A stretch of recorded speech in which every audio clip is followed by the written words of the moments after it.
And this year, this young lady is our Grand Slam champion, and she is currently studying at Boston University, and she flew back to do the competition, won the whole thing, flew back, finished the semester, and now she's here to perform for you, which is pretty sweet. So we're going to give a huge round of applause and welcome up to the stage. The young lady's going to read a poem about the place that we live and love. Give a round of applause for Miss Isabel Elliott.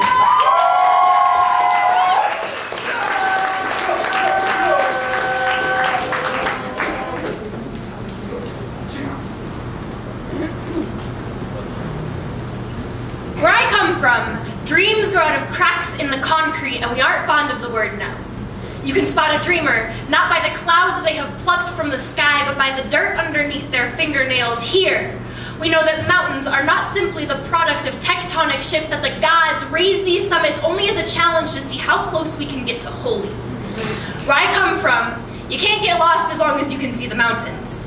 Lewis and Clark stopped here on their westward journey just to admire the way that the wind makes love to the prairies, the way that evergreens dance over mountaintops, and if you go high enough, it'll take your breath away. I heard that babies made 1 mile high know the closest. As my roommate plays Bulletproof much too loudly to actually be studying, I'm homesick. I wonder if the Colorado mountains are still heaven-bound, stretching their arms towards a God that I am 5,280 feet further away from. If I cannot feel the sonic vibrations of growing titans, are they still rising? In Boston, rivers are no more frightening than your last day of swimming lessons. Braving these waters is no gamble on your life. Rowing teams don't wear helmets here. Back home, we have danced with the devil so many times, we've committed to his secrets to memory. Every night, we love with the delicacy of gold miners, as if the precious yellow rocks won't be there in the morning, knowing that the sun will only make our pillage visible, revealing the minecart tracks down our spines and coal dust underneath our fingernails.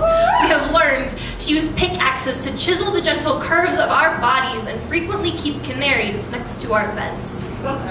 Being a fair-skinned girl of uncolored descent, I am not frequently asked which boat my people arrived on, but if asked now, I would tell you I have Rocky Mountain rivers intertwined in my bloodstream, the dance of pine needles over snowcaps in my pores, and the steps of 1 mile high etched into my fingertips. I did not know I was so connected to the land I took for granted my first 18 years of life until I moved too many miles away to count on the days of sunshine we get here. But now, as I fly home for the first time, those mountains are my Statue of Liberty, a welcome reminder that this is where I belong.